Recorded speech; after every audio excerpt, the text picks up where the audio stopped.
Hello and welcome to Crosstalk, where all things are considered. I'm Peter Lavelle.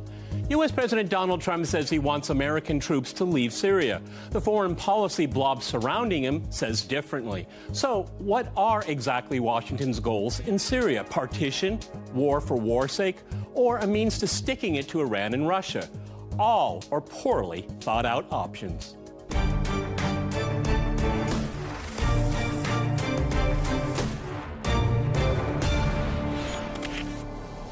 Cross-talking Syria, I'm joined by my guest, Gareth Porter in Washington. He's an independent investigative journalist and historian, as well as author of Manufactured Crisis, The Untold Story of the Iran Nuclear Scare. In London, we have Makki. He is a Syria commentator and co-founder of Syrian Digital Media Group. And in Doha, we cross to Mohammed. Cherkaoui. He is a professor of conflict resolution at George Mason University and author of What is Enlightenment? Continuity or Rupture in the Wake of the Arab Uprisings. All right, gentlemen, crosstalk rules in effect. That means you can jump in anytime you want, and I always appreciate it. Danny, let me go to you, because I know you just came back from Syria, so you have a good feel for the lay of the land here. You know, I asked in my introduction just exactly what do you think Washington's goals are, because I guess it depends on who you ask in Washington these days. Go ahead, Danny.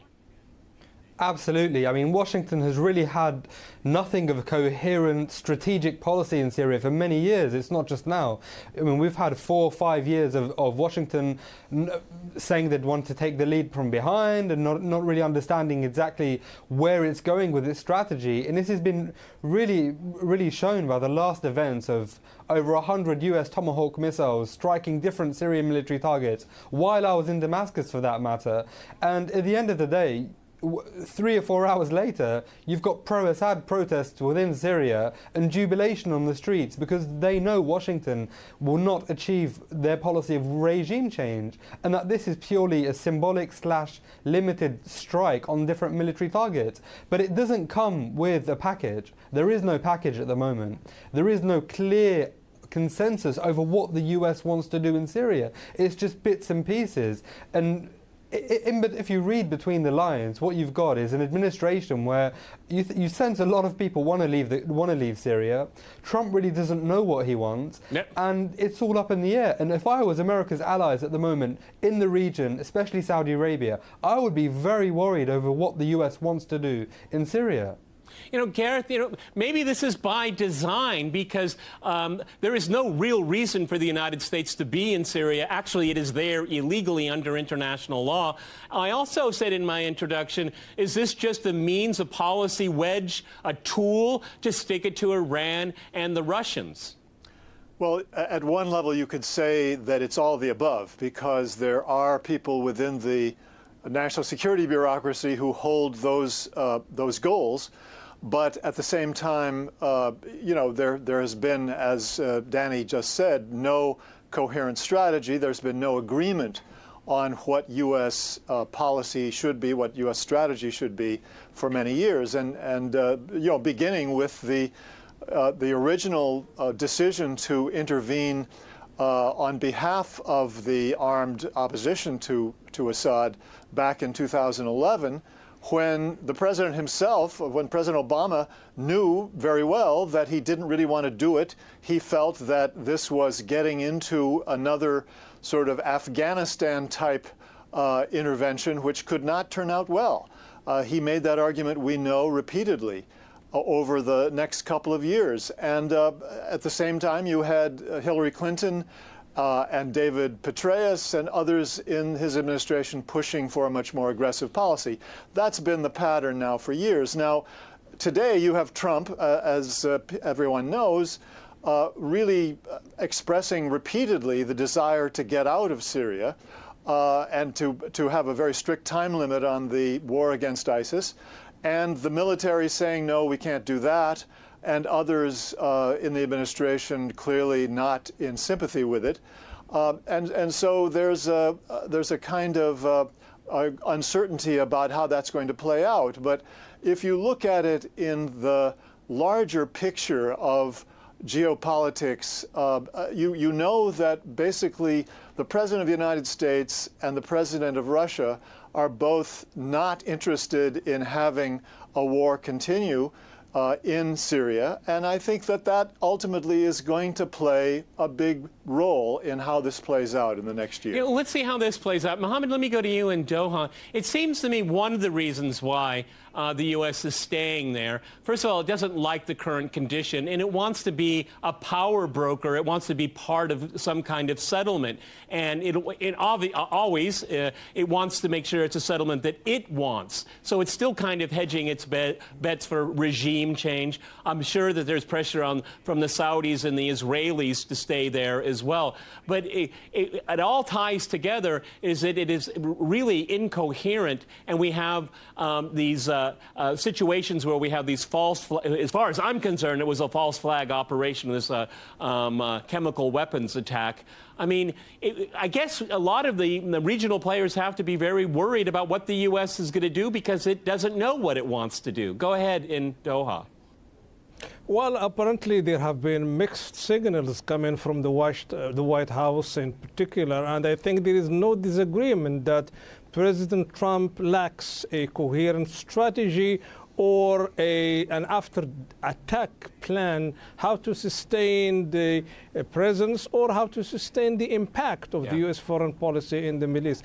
Across the region, the recent attacks in Homs and in Damascus have been ridiculed because he raised the expectations very high by condemning the red line of his predecessor, Barack Obama, in 2013. So far, I think Trump has entrapped himself in the very same position like Obama, and his lack of effectiveness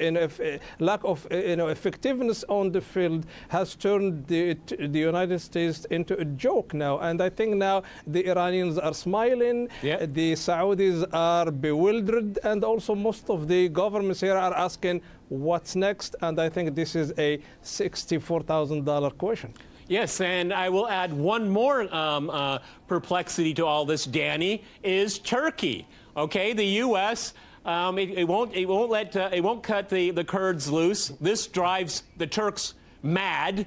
Okay, and I've said repeatedly, I think the Turks are in Syria illegally under international law. However, I do understand their concern. I can see from their position about their security issues vis-a-vis the Kurds. I understand it. I don't necessarily agree with it. But really is what at stake here. Not only is there ambiguity coming from Washington, there is a very serious danger to NATO unity. And, it is being played out on the ground. And talking about red lines, I don't see the Turks backing down at all. Go ahead, Danny.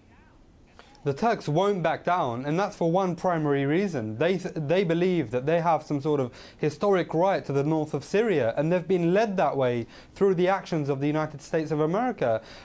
If you look at the situation now between Turkey and the Kurds, and Turkey in northern Syria, you've got the start of another very, very, very long war.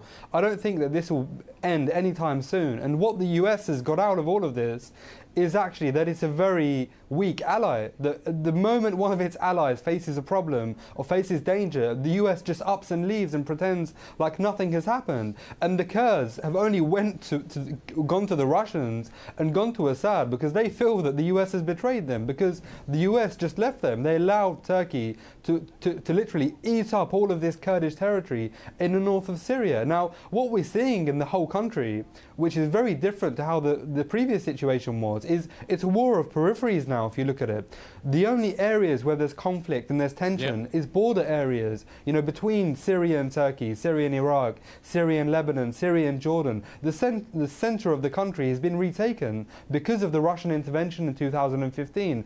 And now we go back to that huge intervention. Without Russia intervening, we wouldn't have this situation today. And the US are only acting out of envy because they want to be in Russia's position. Russia today, over the previous weeks, has brokered a number of agreements for rebels to leave areas around Damascus and Qalamun, while the US is looking onwards, striking one or two military targets in a very vague attack, which ultimately didn't really.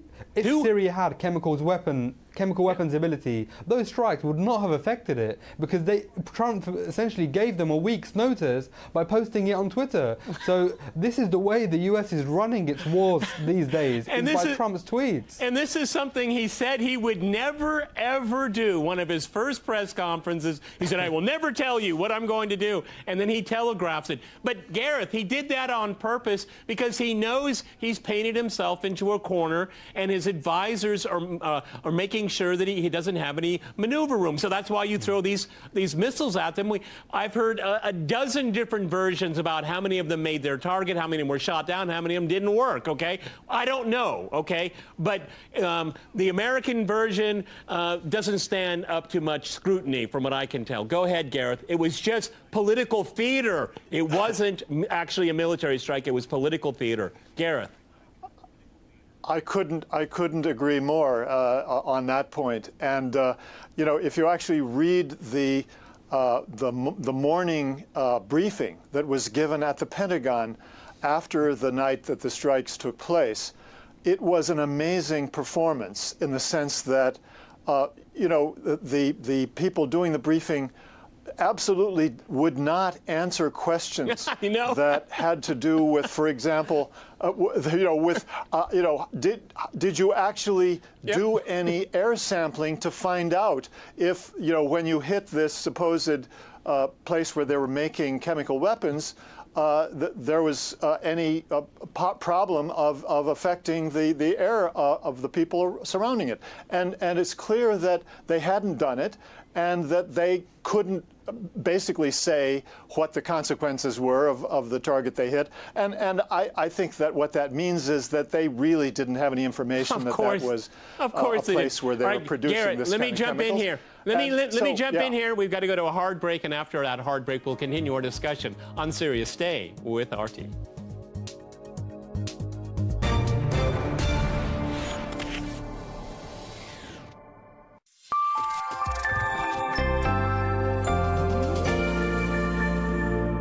We all willingly accepted the risk of being shot, wounded, taken prisoner, but none of us signed up to be friggin' poisoned by our own people. I've seen stuff that was nuclear, biological, and chemical products that said do not burn, truck tires, all types of styrofoam and polystyrenes, batteries, trucks. There was a complete denial, I think, at all levels of government that there was any connection between burn pits and what these brave soldiers were suffering from. To compensate every soldier, Marine, airman, and sailor that was on the ground that are complaining about illnesses from their exposure from the burn pits would literally send the VA broke. And they don't want to pay it, so the waiting and the decades, a lot of those soldiers will die in that time, and they won't have to pay anything. Call them for help and get the middle finger. The VA's new model is delay, deny, hope you die. In July 2017, Khalid Al-Khatib, a freelance journalist working with RT, was killed in militant shelling in Syria. To honor his sacrifice, RT has established the Khalid Al-Khatib Memorial Awards. They will recognize war reporters who often risk their lives for the sake of the truth, and through that, peace. You can submit your published works in either video or written format. Go to award.rt.com. Enter now. We are still living with a lot of conflicting agendas. When you link the situation in Syria to the rest of the Middle East, to the problem between Saudi Arabia and Iran, now the American president is trying, you know, to withdraw, and they're asking some Arabs to go there. We heard that the Saudi are ready to go there. The Iranians are on the ground. So it can be, in the end, total fail the region. The situation is very, very dangerous.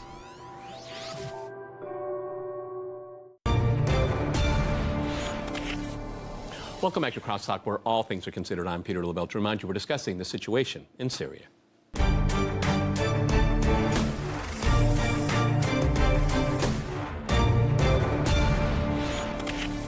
Okay, let me go back to Mohammed in Doha.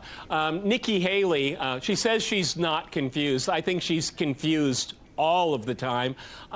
She made it very clear that the U.S. presence in Syria is aimed at Iran. She was very clear about that. Of course, people in the White House didn't like her saying it, but she said she's not confused, okay? Is this really what it's really all about? Is it because of the political the status quo in Syria, where other actors are creating political facts, and the U.S. is just occupying?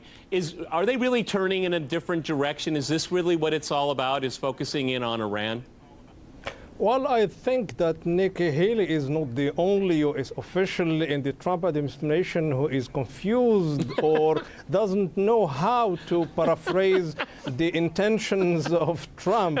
And I think now we are at a situation that is a combination of performative politics a la Trumpism, if we can say it that way, and also a piecemeal tactics. Whenever Trump runs into problems, he has to figure out this theatrics of politics in front of cameras. Yep. The difference between what is said in front of cameras and what is done or executed in the field, in particular in Syria, is huge. And I think now we have been talking about the rise of anti-Americanism. I think now we have to pay attention to something new, is the waning confidence in Washington by Middle Easterners. And now it becomes like this great power that has lost its focus. And also probably Trump has put so much on his plate that he can handle now. We have the future escalation next month with Iran and the nuclear deal. We have the upcoming summit with the North Korean leaders. So much to deal with. And I think now Trump has probably lowered his, the expectations of the public here in this region of the world by embracing so many adventures.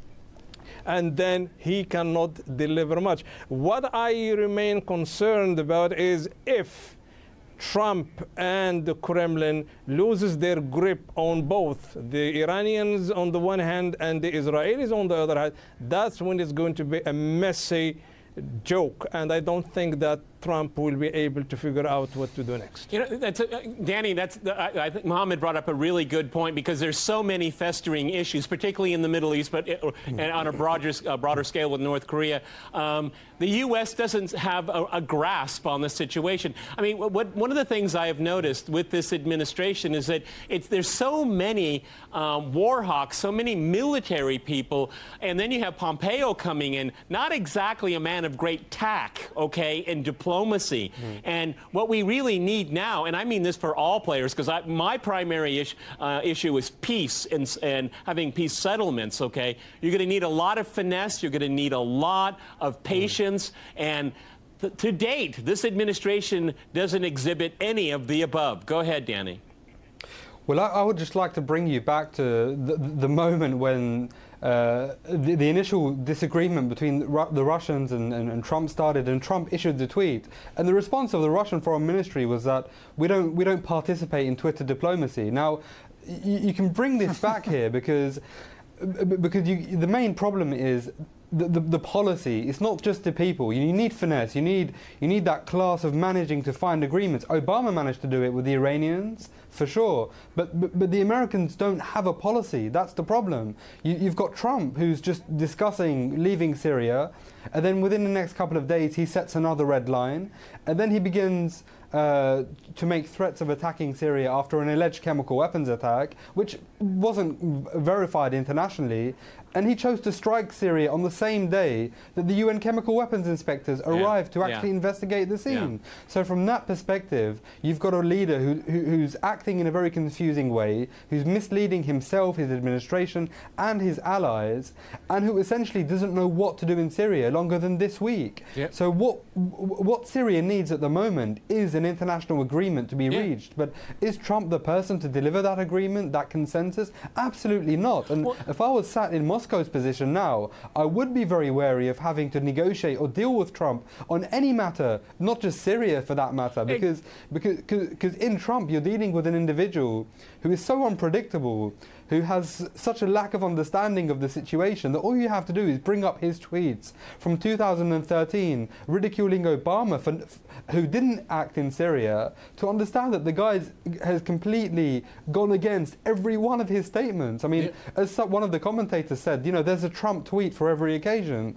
So if we look at the situation now, I wish that weren't funny, but it is. Okay, I shouldn't laugh because it's such a situations of great gravity here. Let me go to Gareth here, because, you know, both Mohammed and Danny bring up really good points here. I mean, next month, I guess we're all anticipating it, that Trump's going to withdraw from the Iran deal, okay? And at the same time, he wants to make a deal with the North Koreans. I mean, and then the U.S. is stubborn, and actually it works as a negative force in Syria that doesn't allow a peace process to move forward. Anytime peace could possibly break out in Syria, well, Ash Carter comes around and bombs, okay? Or just when a major city is liberated from terrorists, supported by foreigners, oh, we have a chemical weapons attack here. So, I mean, on every single scale, there's no reason to be optimistic here. And one does influence the other. These situations are interconnected.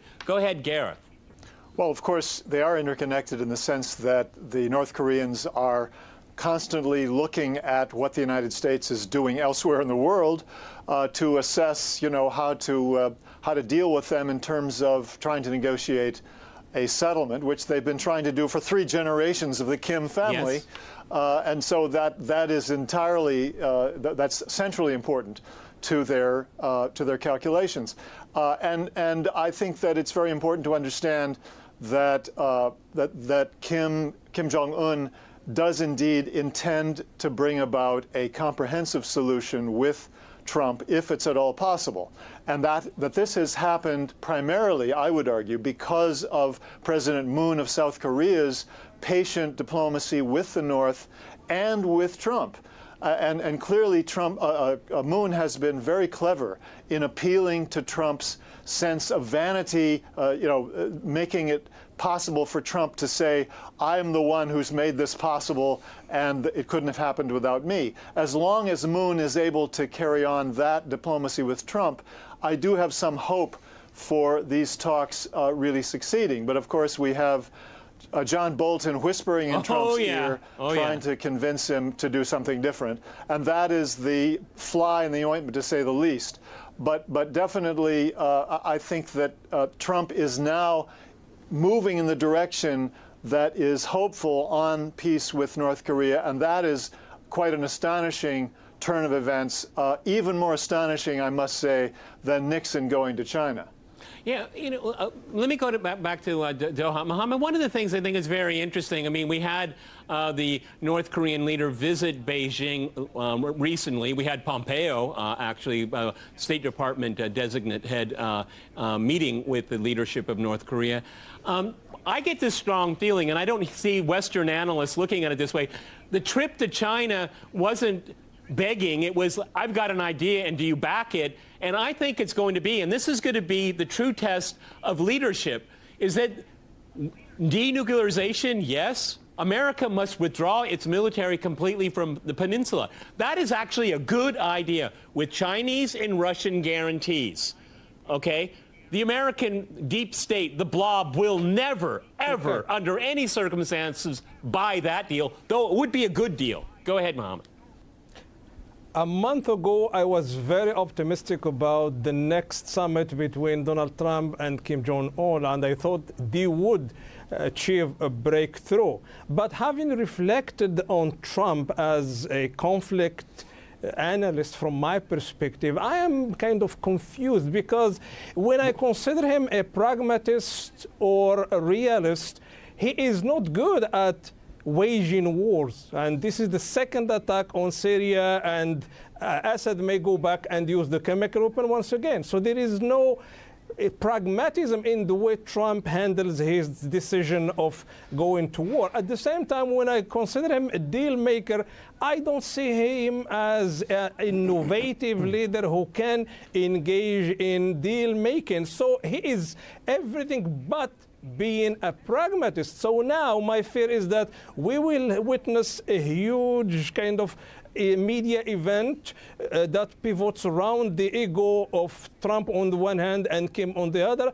And because of this ego, inflated ego politics, we may not see or we may not witness what we are looking for, a little measure or a little significance in advancing the agenda. So I think now the ball will go back to the court of the Chinese. I think if there is any balancing power between North Korea and the United States is what Beijing can do. Otherwise, if it is left to Trump and Com, I don't see any progress coming. I'm going to finish with Danny, and I'm going to give you a situation, Danny. You know, with the situation with the Iran deal and with North Korea, this is how it's going to be. Trump comes out and says, we want a deal. And sitting him right next to him is John Bolton. And he says to the Iranians and North Koreans, all you have to do is surrender and everything will be fine. Okay? That's how it's going to play out. Okay, 40 seconds to Danny. Finish up.